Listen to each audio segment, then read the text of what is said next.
Hello, I'm Mark Grayless and welcome to Truth Tuesday. You know, today's a special day in America. It's Veterans Day, a day where we honor those who put their lives on hold for a period of time to protect our democracy, to free people who were oppressed, and to bring our world to a better place. It's quite easy for me to respect those people who served in the military growing up as a baby boomer. My dad left a 4-year-old at home and went off to work in the Navy on the railroad. My uncle ended up in the South Pacific fighting the Japanese, and friends like here in Brazil, like Don Huber, were part of the Normandy invasion. And their stories and their lives were bigger than life to me growing up in the 50s and 60s in Brazil, Indiana.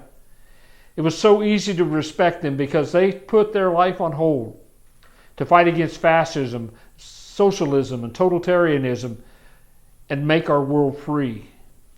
It seems like we've lost a lot of respect over the years for those who are veterans. Respect for a lot of people in general. You know, the Bible tells us, show proper respect to everyone. Love the family of believers. Fear God and honor the emperor. That says we should just respect about everyone that walks on the face of the earth. And the Bible talks a lot about respect. Do unto others and respect others, honor others. And we as Christians need to make that a part of our life.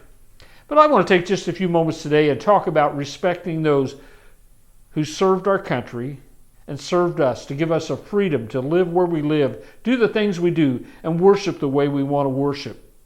A lot of people have crossed my path over the years and shared their stories about how they went away from home to serve America and to serve you and I.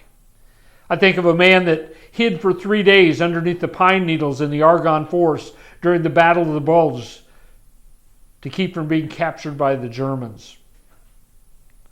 I think of a friend who spent 3 years in a North Korean prison camp who came home and weighed 87 pounds. He had lived for months on nothing but rotten rice and any insect he could find.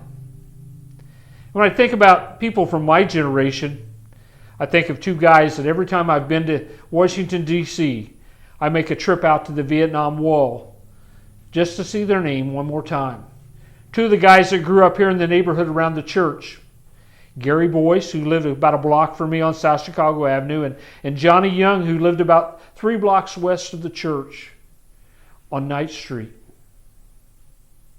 John was one of those kids that was bigger than life. He was 4 years older than me, but he always was a person there to help the little kids, to be nice to them, but he took his senior trip to Vietnam and never came home. I respect him for what he did for me as a kid, but more importantly, what he did for our community and our country in a faraway place called Vietnam. You know, Brazil's not immune. You know, we lost 2 during the Gulf War too, Aaron Fields and Gregory Stoltz. And we remember those times here in our community, times of sadness, times of loss, but also with a sense of pride that someone from Brazil, Indiana gave their life for our country. And when I look around our church, I think of people who served. Dave Basinger, one of our elders, and Casey Allen, who was a truck driver.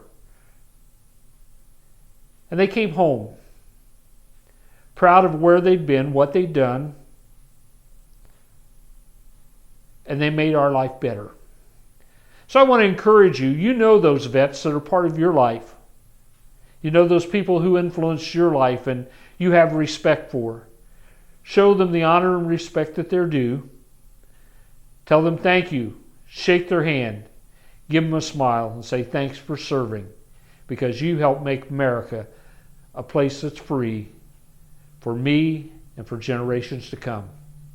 Let's show respect this Veterans Day to those who served. Thank you.